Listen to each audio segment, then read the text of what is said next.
په معاشره کې د نوي کل د ذهني رجحان په اړه یو څو خبرې ضروري ګڼم چې ادب زموږ د هر عمر وګړي بنیادی ضرورت دی. په دې اړه چې زموږ کم فرض جوړیږي پکار ده چې په ټولنه کې هر وګړي د خپلې رایې اظهار وکړي. اجمل خټک بابا وایي غیر چاپیره که خادي د که ماتم دی، غیر چاپیره که خادي د که ماتم دی، ما سره زما د خپلې پښتو غم دی.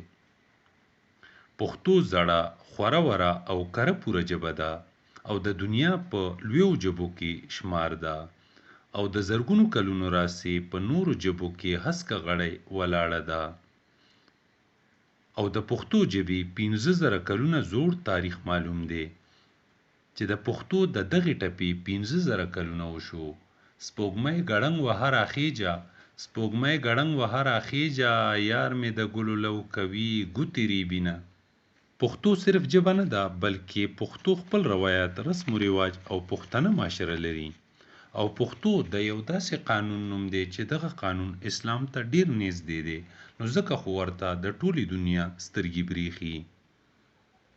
څنګه چې پښتو او پښتون زوړ تاریخ لري، هم دغسې د پخوانه د پښتو او پښتون خلاف بلها سازشونه کیږي، خو هر سازش په غیر محسوس انداز کې وي او هر سازش د پښتو او پښتون د ورکاوي او سپکاوي په غرض وي، خو هر سازش کې د دولت په غرض ځنې ضمیر خرڅه پې پښتو پښتانه په خپله ککړ وي چې د خپلې ژبې او قام رکاوي او سپکاوي ته په کلکه ملا وتړي. شاعر وایي د غرض پټی په سترګو باندې کیږدي، د غرض پټی په سترګو باندې کیږدي، د دولت د پاره دین او ایمان پریږدي. خو د حیرانتیا او افسوس خبره دا ده چې په ژبې او قام مینان لیکوالان همیشه ولې خاموشه پاتې کیږي. ګنې په پښتو او پښتون کمې لوبې نه دي شوي.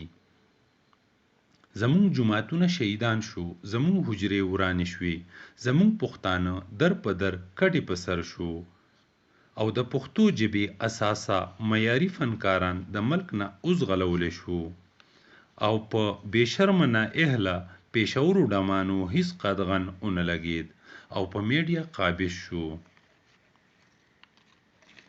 د یو فلسفي قول دی که چېرې تاسو د یو قوم پیژندل غواړئ نو د هغه قوم د شاعرانو کلامونه او د سندرغاړو موسیقي او سندرې واورئ نو تاسو ته به د هغه قوم علم و شعور معلوم شي.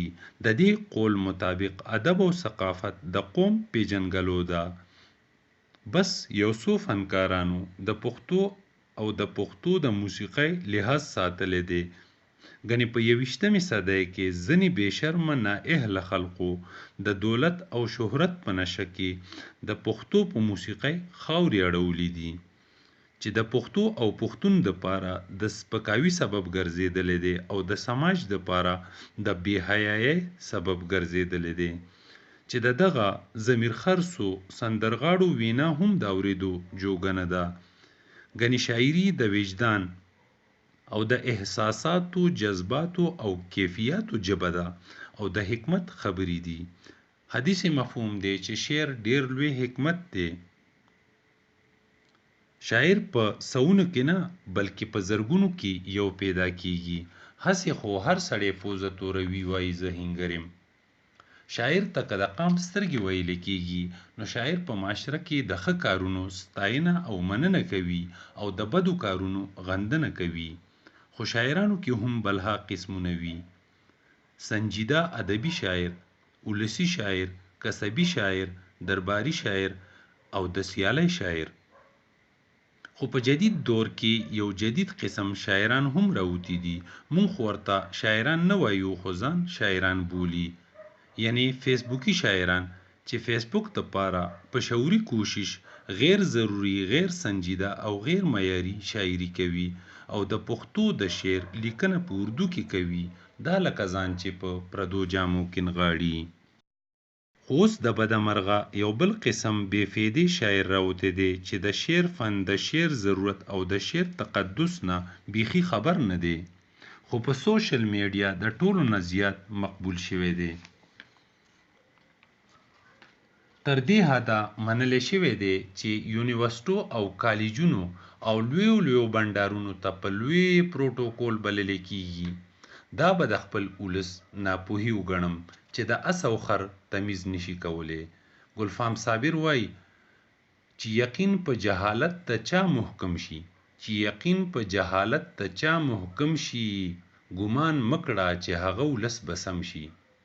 عجیبه ده چې د دغه بې فیدې او بې عنوانه ډرامې په شا څوک ولاړ دي.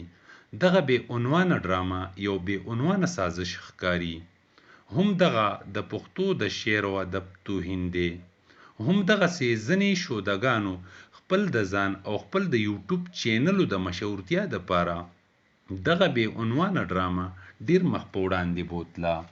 او که د دغه بې عنوانه ډرامې مخنیوی ونشي، نو داسې بې فیدې شاعران به بلها را پیدا شي چې دې سره به د پښتو د شعر معیار هم پریوزي او د ولس د نظرونو نه به شاعر هم پریوزي. منم چې تاسو به زما د خبرې مقصد ته رسیدلی یې چې زه څوک یادوم او ولې یادوم. زما د دې خبرو مقصد هم دغه دی، که چېرې د پښتو د شعر دغه معیار وي، نو موږ به د پښتو شعر او ادب نه ځانونه راکاږو، خو راتلونکي وخت له به د پښتو ادب او ثقافت ژوندی پاتې نشي او پښتون ولس به د دنیا د نورو قومونو په مخه شعوري شرمنده پاتې شي. او که نه د شعر ضرورت او معیار دا نه وي، نو پکار ده چې د داسې پریوتي کردارونو غندنه وشي. په آخر کې دغسې شودهګانو او ضمیر خرڅه خلقو ته زورګیر وایم چې بس کئ، نور پښتو او پښتون مه شرموئ. عباسي یوسفزي وایي د خدای دپاره پښتنو ځانونه وپېژنئ، د خدای دپاره پښتنو ځانونه وپېژنئ، ستاسو دپاره خو به ځان له پیغمبر نه راځي.